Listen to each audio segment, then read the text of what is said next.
In this video, I'm going to give you an overview of the aggressive cut that I'm doing. It's slightly modified and give you some tips and pointers that I followed that you can use in your own dieting phase if you're going through it now. So a couple of weeks ago, I was doing an aggressive cut.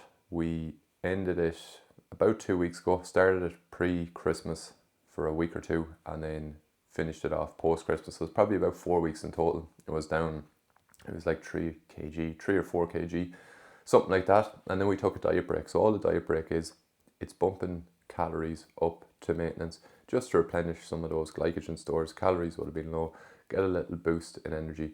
And then we said we'll decide during that diet break what we want to do. Do we want to keep pushing in terms of the weight loss, or maybe we want to just go back to maintenance and start bulking again? And there probably was a little bit of fat there to go, and I decided, you know what, let's just push it on, because something I say to all my clients is when they join first, if their goal is to lose some fat and get lean, get as lean as we possibly can at the start. And basically what that will allow you to do is you'll get more of a runway for a lean bulk. Most lads come to me and the first thing they say is, I want to bulk up. But generally, in probably 99% of cases, they're just carrying a little bit too much body fat, because if you start bulking up at a high body fat percentage, you'll be gaining muscle, but you're also inevitably going to gain a bit of body fat as well. And you're just not going to see that muscle, and you're not going to look great. You're going to feel a little bit shit. You'll probably start feeling sluggish. Then you'll start cutting again, but you won't go far enough where you need to go, and the cycle keeps repeating. So anyone that's with me, I always say, let's just get lean as we possibly can first, and then that will give you a longer runway for a bulk. You'll be able to have more calories for a longer period of time, providing we manage it well. So a couple of things on this second version of the aggressive cut that we did that were slightly different than the first. So we still had 2 low calorie days, 2 1800 calorie days. Those were non-training days. So all that was going on there was I was just getting my steps in. And then the other days were just under 2200 calories, except this time we added in 1 refeed day. So all a refeed day is, it's slightly higher calories with the emphasis solely on increasing your carbs. So my carbs would have went from 300 grams to 400 grams on the refeed day. So that was about 2800 calories or so for me on the refeed day, which was lovely. But it just meant I got a little bit of a bump in calories that day, because I was eating quite little during the week. It was an aggressive deficit. This is the aggressive cut after all. That's what you have to do. I thought that made a nice difference, so it was lovely. So we're 3 weeks in now. This is the last week and I am down 2.8 or 2.9 kg in like 17 days or so. And really, it hasn't been too bad, and I've got certain systems in place that make that the case. And the first thing is, I know what I'm eating pretty much every day bar the weekends. So what I like to do is on a Sunday meal prep all my shit for dinner, just for dinner. It takes 25 minutes, and that gives me dinner for Monday, Tuesday, Wednesday, Thursday. Do a shop on Thursday then, and in that shop I'll get my dinners for the following Monday to Thursday. Then I have a bit of flexibility. I decide I'll switch it up on Friday, Saturday and Sunday, because I don't really mind cooking. It's not too bad. But during the week, I don't want to be cooking. I don't want to be working, coming home after a gym session and then opening the fridge and then having to cook and just like thinking of what I want to fucking cook. I just don't want to be wasting my time either during the week. I want to work. I want to go to the gym. I want to get all my shit done. I just don't want to be focusing on cooking during the week. And that can trip a lot of people up, in that they're going to the shop every day, they're opening the fridge at 7 o'clock after a long day or a hard gym session and not knowing what to eat. So if that is you, take 5 minutes.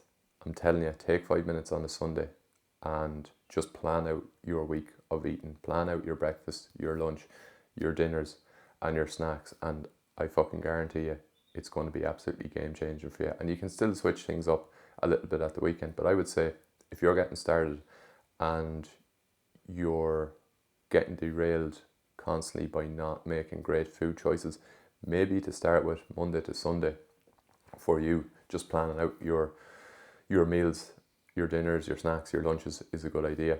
And then the second thing is like my mindset around fat loss. Like, I don't have to do any of this. Nobody has to do any of this. Like, I'm paying a coach to help me out. to learn more as a coach myself, because I believe in investing in myself. So like I can stop this at any time. This is just like a first world problem where I'm doing a cut, I'm trying to lose a bit of weight, maybe I'll be hungry at times. Like I don't have to do this, you don't have to do this. And that's the way I think about it. And then if I'm feeling a little bit hungry, or I may be thinking of complaining, I'm always thinking to myself, well, this is my choice, so why am I complaining when I'm paying someone to help me get to this goal?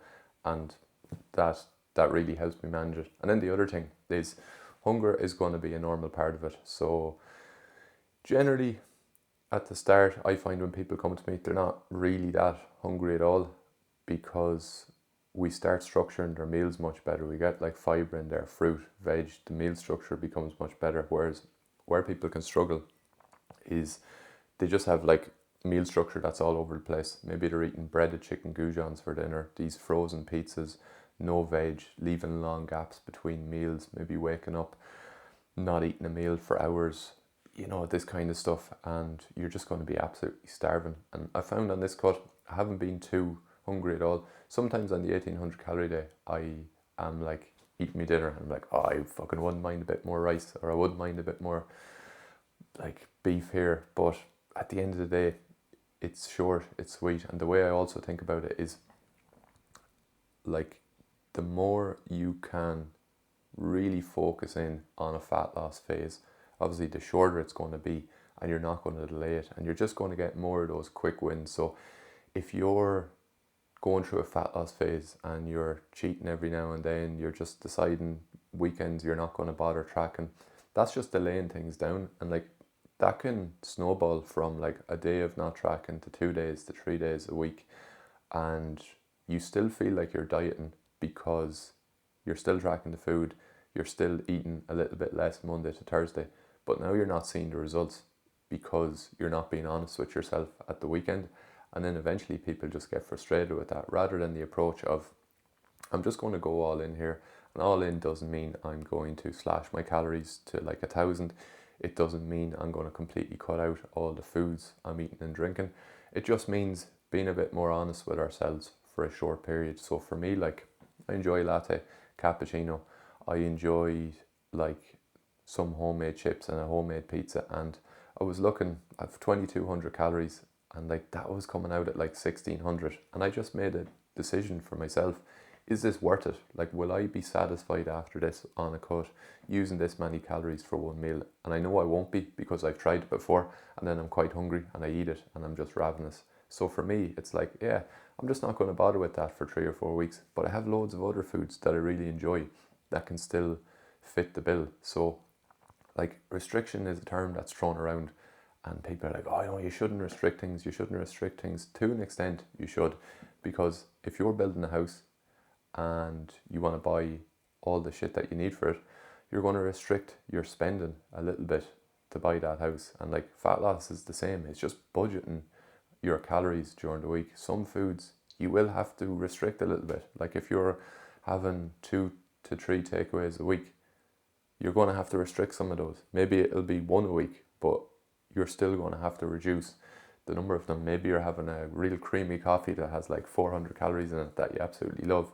Then you start working out your calories and you're like, do you know what? 400 calories out of my daily total, it's not quite worth it. I'm starting to feel hungry now every day when I'm having this. So you eventually come to those logical conclusions yourself that if you want to achieve the goal, there will be certain foods that you'll have to reduce. Doesn't mean you have to cut them out altogether, but it's just like being honest with yourself. Is it worth it?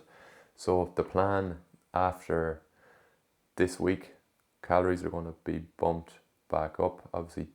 Not obviously, but I'm still dealing with a bit of a hamstring injury at the moment. So there's a couple of weeks recovery on that. So we're heading to Italy in April for a half marathon, which I won't be able to do. So I might just hop the barrier like 10k in and just fucking start running, and then get back into a lean bulk, get strong as fuck, road to 180 kg RDL, want to get that bench well over 100 kg, want to get that squat back up over 150 kg. So some really fun goals in the pipeline that I'll be documenting here as well.